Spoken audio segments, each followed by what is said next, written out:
Hello, welcome to a Map Business Online uh, video presentation. Today we're going to talk about color shading. Shakespeare once said, "Oh, how I love color shading business map areas. Let me count the ways." I think he's the one who said that.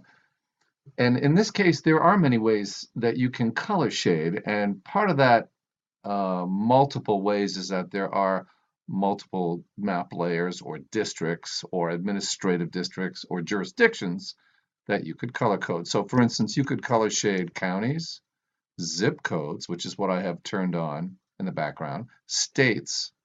We go up to the additional map layers here and we could do census tracts, city limits, as opposed to cities. That city's layer is just a point layer.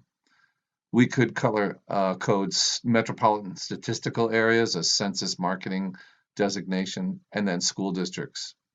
So there's also zip 3 as opposed to zip 5 codes, which is what we've got showing on the map today.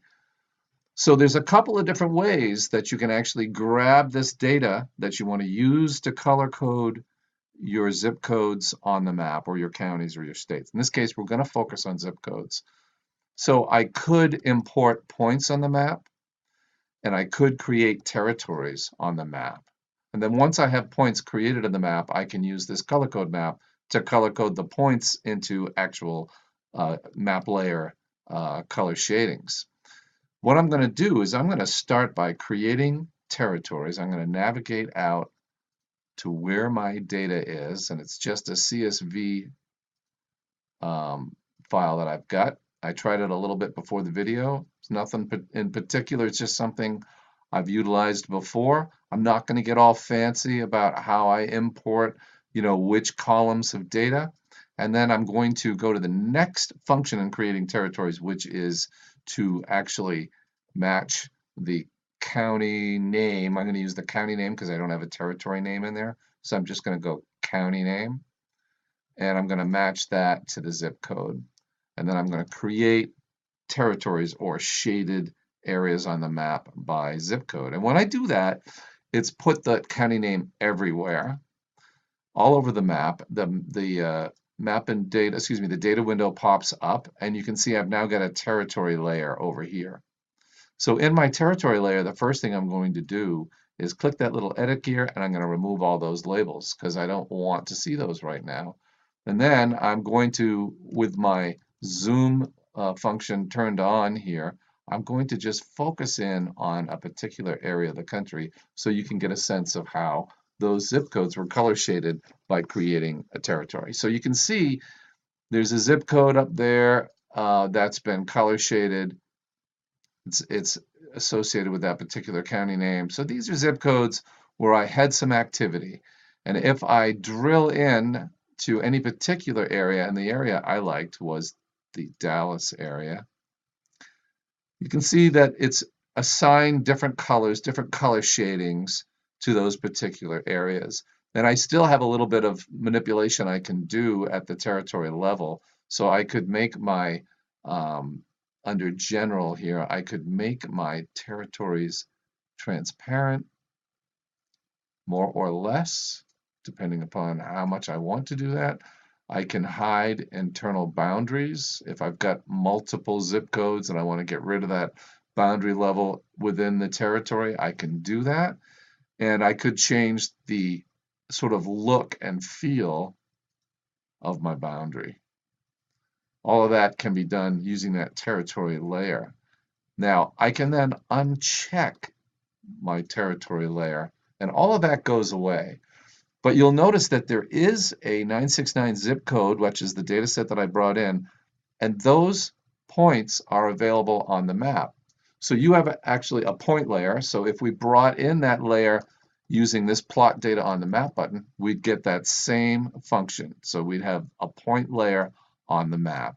And you can color code the zip codes by point layer just like you can by importing a territory. So the other way that you can color code is by going to this button here, this three puzzle piece button, select the map layer you'd like to color code, select the data set, that you want to color code by, and then think about the columns in your data that you might want to color code by. And we could do it by count. We don't have a lot of count options here. Map Business Online gives you a little bit of a preview of what your information is going to look like. We could do it by place name, but that would give us more than we've actually got allocations to do. I've got 100 here that I can fill, but I know that I've got more than that in terms of place names. So I could go by county again. And why don't we do that just to see what we end up with in the Dallas area. And I'll exclude empty values. And I'm going to go with the color coding option for multiple colors that are just going to distinguish between. So when I do that, it gives me color-coded zip codes on the map up to 100 ranges in that particular instance. So if we did go back and we wanted to expand that more, we could choose probably, I'm going to guess that the best data column to choose is going to be count. And I'm just going to go with one color. The minimum it'll let you do is 2 colors. So if I went 1 to 1 and 1 to 1, then I could make all of these the same color. Click done. And now I've shaded them all. And if I back out, you'll see around the country, if I uncheck, that I've got those blue shaded zip codes everywhere. So there's a couple of ways that you can color code jurisdictions, map layers in Map Business Online to get what you need. And sometimes it's easier to just plot points on the map and use that 3-piece puzzle button. And sometimes it's better if you want to create territories or areas of interest to use that Create Territories button. You can go either way. The Create Territories button gives you that whole data window view.